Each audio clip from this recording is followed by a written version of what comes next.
share ko lang to sa inyo guys. Toyota Grandia. Ang issue nito, sabi nung nagmamaneho nito, lumalabas yung check engine na yan at naglo-low power. Yun, binasahan ko nung OBD. Scan ko. Ayan po yung lumabas. Yung P0400 sa recirculation. Yan ang kalamangan pag meron tayong scanner kasi matutumbok mo agad yung problema. Kaya yan ito. Ayan, pinaandar mo. Nakalabas check engine, umaandar. Ang isa mo kagad tutumbok yun dyan. Pagka ganyan kasi, yung error na yan. Dito lang yan. Idea ko. Yung makina nito, yung pan-checking, dito ko sa binuksan kasi meron siyang access dito sa oil filter. Halos magkadikit lang po yan sila. Ngayon nakita ko yung hose ng BSB niya o yung vacuum switching valve BSB.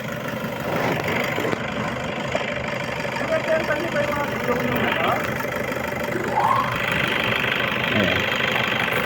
Ayan yung hose dito. Ayan, yung switch.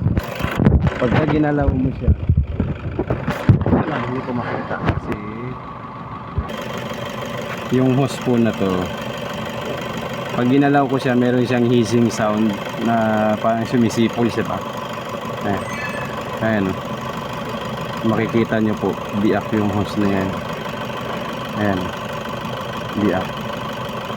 Biak po yung hose na yun. Ayan. Ayan, yan lang po ang problema niya nung yung error code na yun. Yung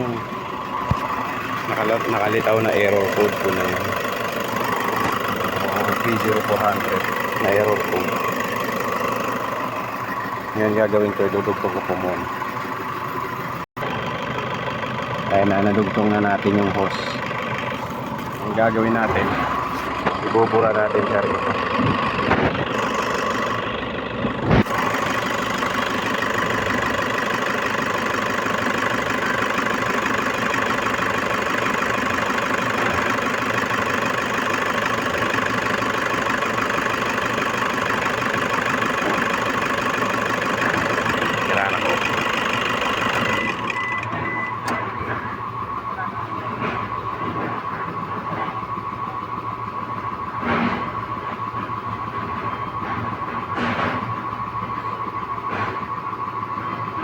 Ayaw niya mabura. Ayan na, nabura na siya. Yung pinatay ko lang yung susi, nabura na. Ngayon, obserba natin kung babalik siya pag pinatak. Wala na yung trouble po. Ayan, nawala na rin yung nakalabas na check engine ko.